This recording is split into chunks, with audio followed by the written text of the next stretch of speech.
Hi, this is Eric Lofholm, and welcome to closing tip number 17. Great job for watching this video right now. Take a moment, pat yourself on the back. Great job. I am so proud of you for getting this far in the program, and you're in the home stretch. We're almost complete with the program. Closing tip number 17 is that there's a sequence to the close. And I want to teach you this principle through a quick story of a time when my wife and I purchased a minivan. And we went to the dealership, we test drove the car, we negotiated the price, we signed the paperwork, and as we're signing the paperwork, they sent us to the finance department. So the sale's complete, or so we thought. So we're meeting with the finance person, and he says, there's a low jack device on the car. And down here in San Diego, a lot of cars get stolen. In the event that the car gets stolen, it's a way to help retrieve the car and track it in that event. It's already installed on the car. We can either take it off or we can leave it on the car. Would you like us to leave the low jack on the car? And of course, my question was, well, how much is it? He said, well, they'll leave the low jack on the car. Now I'm going to make this number up because I don't remember the exact number. I think it was like $1,200. To leave the low jack on the car, it's an additional $1,200. Would you like to get it? And then you might expect what my answer was. Well, we've already put down the max amount of money that we can put down for the down payment.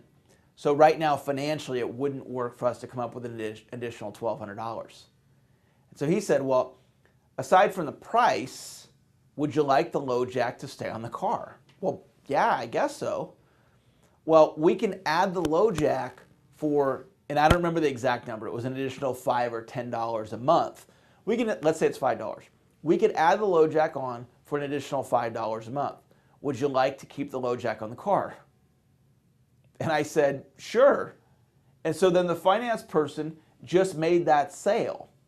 And the key that I want you to get is the way at that dealership that they did the sequencing is they closed the one sale, and then once the first sale was closed, then there was a second add-on sale. So selling is a thinking man's game. Selling is a thinking woman's game. When you sell, look for angles. So think through the sequencing of how you would apply this technique. One way that I use sequencing is when I'm selling one-on-one coaching. And I might share with a client, you know, this is what the monthly investment is, and this is what you'll receive. Would you like to move forward? And let's say they say, well, yeah, I would. Okay, now that sale is closed. Then I could say to them, we have a couple of payment options. One payment option is you can pay month to month, like I already shared with you. Another payment option is if you pre-purchase 5 months, I'll give you the 6th month for free. Which payment option would work best for you? And the key is, in the sequencing there, I don't mix the payment options into the body of the close. I wait until I have agreement and I've closed the first sale, and then I go in for the option of them pre-purchasing 5 months to get the 6th month for free. And a great metaphor for this is the domino metaphor. It's like I got to knock down this first domino before I go to the next domino, before I go to the next domino. So one thing to take a look at is the sequencing of your close. A great way to learn more about sequencing is to observe salespeople in action. And maybe you're observing somebody who's really, really good and they have great sequencing down, and you can model their sequencing.